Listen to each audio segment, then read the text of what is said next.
Hello ನಮಸ್ಕಾರ friends, ನಾನು ಚೆನ್ನಾಗಿದ್ದೀನಿ, ನೀವು ಚೆನ್ನಾಗಿದ್ದೀರಾ ಅಂತ ಅಂದ್ಕೊತೀನಿ. ಇವತ್ತಿನ ಡಿಸೈನ್ ಏನಪ್ಪ ಅಂತಂದರೆ ಹ್ಯಾಂಡ್ ವರ್ಕ್ ಡಿಸೈನ್ ಬೋಟ್ ನೆಕ್ಕು. ತುಂಬಾ ಚೆನ್ನಾಗಿ ಬಂದಿದೆ ಡಿಸೈನು, ನೋಡ್ಬೋದು. ಯೆಲ್ಲೋ ಮತ್ತು ಪಿಂಕ್ ಇದೆ, ಮತ್ತು ಗೋಲ್ಡ್ ಹಾಕಿದ್ದೀವಿ, ಥ್ರೆಡ್ ವರ್ಕು, ಕಡ್ಡಿಯನ್ನು ಕಟ್ ಬೀಡ್ಸ್ ಹಾಕಿದ್ದೀವಿ, ನೋಡ್ಬೋದು. ತುಂಬಾ ಚೆನ್ನಾಗಿ ಬಂದಿದೆ ವರ್ಕು. ಕಟ್ ವರ್ಕ್, ಸ್ಲೀವ್ಗೆ ಕಟ್ ವರ್ಕ್ ಹಾಕಿದ್ದೀವಿ. ಬ್ಯಾಕ್ ಫ್ರಂಟು ರೌಂಡ್ ಹಾಕಿ ಬ್ಯಾಕು ಬೋಟ್ ನೆಕ್ ಹಾಕಿದ್ದೀವಿ. ತುಂಬಾ ಚೆನ್ನಾಗಿ ಬಂದಿದೆ ನೋಡಿ.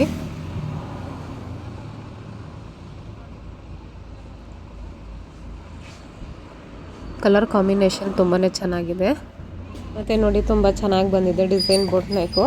ಅದೇ ರೀತಿಯಲ್ಲಿ ಬ್ಲೌಸ್ಗಳು ಕೂಡ ನಾರ್ಮಲ್ ಬ್ಲೌಸ್ಗಳು ಸ್ಟಿಚ್ ಮಾಡಿದ್ದೀವಿ. ಬಂದು ಫ್ರಂಟು ಬ್ಯಾಕು ಒಂದು ಸೈಡ್ ಸ್ಟಾರ್ ಇಟ್ಟಿದ್ವಿ, ಸ್ಟಾರ್ ನೆಕ್ಕು. ತುಂಬ ಚೆನ್ನಾಗಿ ಬಂದಿದೆ ನೆಕ್ಕಸ್ಸು. ಮತ್ತು ಉದ್ದ ಸ್ಲೀವು, ಕಟ್ ವರ್ಕ್ ಲೇಸ್ ಕೊಟ್ಟಿದ್ದೀನಿ, ಸ್ಯಾರಿಗೂ ಲೇಸ್ ಕೊಟ್ಟಿದ್ದೀನಿ. ತುಂಬ ಚೆನ್ನಾಗಿ ಬಂದಿದೆ. 2 ಸ್ಯಾರಿ ಇದು, ಲೆಮನ್ ಯೆಲ್ಲೋ ಮತ್ತು ಬ್ಲೂ, ಸ್ಕೈ ಬ್ಲೂ ಒಂದು, ಮತ್ತು 2 ಸ್ಯಾರಿ ಕಲರ್ಸ್ ಇದು. ಮತ್ತು ನೋಡಿ, ಸ್ಟಿಚಿಂಗ್ ಮಾಡಿದ್ದೀವಿ. ತುಂಬ ಚೆನ್ನಾಗಿ ಬಂದಿದೆ ಕಲರ್ ಕಾಂಬಿನೇಷನ್ನು, ನೋಡ್ಬೋದು. ಯಾರೆಲ್ಲ ನಮ್ಮ ವಿಡಿಯೋ ನೋಡ್ತೀರೋ ಸಬ್ಸ್ಕ್ರೈಬ್ ಮಾಡಿ, ಶೇರ್ ಮಾಡಿ, ಲೈಕ್ ಮಾಡಿ ಫ್ರೆಂಡ್ಸ್, ಸಪೋರ್ಟ್ ಮಾಡಿ.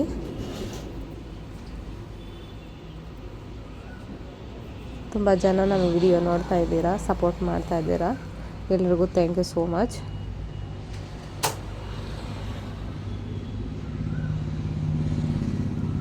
ನಮ್ಮ ಹೆಣ್ಮಕ್ಳಲ್ಲಿ ಯಾವಾಗಲೂ ಕಷ್ಟಪಟ್ಟು ದುಡಿದು ಮುಂದಕ್ಕೆ ಬರಬೇಕು. ಆ ರೀತಿ ನಾವು ಯೋಚನೆ ಮಾಡಿದ್ರೆ ನಮಗೆ ಮನೆಯಲ್ಲೇ ಇದ್ದುಕೊಂಡು ಬಟ್ಟೆ ಸ್ಟಿಚಿಂಗ್ ಮಾಡೋದಾಗಿರ್ಬೋದು, ಕುಚ್ಚು ಹಾಕೋದಾಗಿರ್ಬೋದು, ಪ್ರತಿಯೊಂದು ಕೆಲಸನೂ ನಾವು ಮನೆಯಿಂದಲೇ ಮಾಡ್ಬೋದು. ಹೊರಗಡೆ ಹೋಗಿ ಮಾಡಬೇಕನ್ನೋವಂಥದ್ದು ಏನೂ ಇಲ್ಲ.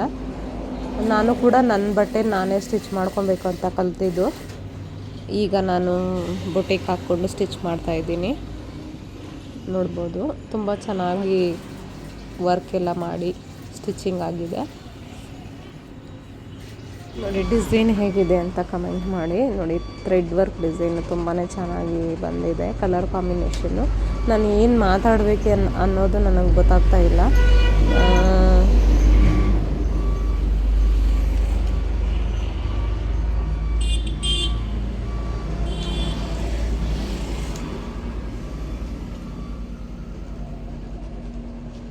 ನೋಡಿ, ಪ್ರತಿಯೊಂದು ಸ್ಯಾರಿ ಕಲರ್ ಮ್ಯಾಚಿಂಗ್ ತಗೊಂಡ್ರೆ ತುಂಬಾ ಕಲರ್ ಕಾಂಬಿನೇಷನ್ ಚೆನ್ನಾಗಿ ಬರುತ್ತೆ. ನಾವು ಹೊಸದಾಗಿ ಏನಾದರೂ ಆಲೋಚನೆ ಮಾಡಬೇಕಾಗುತ್ತೆ. ಯಾವ ಥ್ರೆಡ್ ಕಾಂಬಿನೇಷನ್ ಹಾಕಿದ್ರೆ ಚೆನ್ನಾಗಿರುತ್ತೆ, ಯಾವ ಥರ ಡಿಸೈನ್ ಹಾಕಿದ್ರೆ ಇರುತ್ತೆ ಸ್ಯಾರಿಗೆ ಮ್ಯಾಚಿಂಗು ಅನ್ನೋದು ಹೊಸದಾಗಿ ಯೋಚನೆ ಮಾಡಬೇಕಾಗುತ್ತೆ. ತುಂಬಾ ಚೆನ್ನಾಗಿ ನೆಕ್ಸು ಎಲ್ಲ ಡಿಸೈನ್ ಬರುತ್ತೆ. ಕಸ್ಟಮರಿಗೆ ನಾವು ಈ ರೀತಿ ಬ್ಲೌಸ್ ಹೊಲಿಸ್ಕೊಂಡ್ರೆ ಇದಕ್ಕೆ ತುಂಬಾ ಚೆನ್ನಾಗಿರುತ್ತೆ ಅಂತ ನಾವು ಅವ್ರಿಗೆ ಹೇಳ್ಬೇಕಾಗುತ್ತೆ. ಆಗ ಅವರು ಇದೇ ರೀತಿಯಲ್ಲಿ ಸ್ಟಿಚ್ ಮಾಡಿಸ್ಕೊಳ್ತಾರೆ.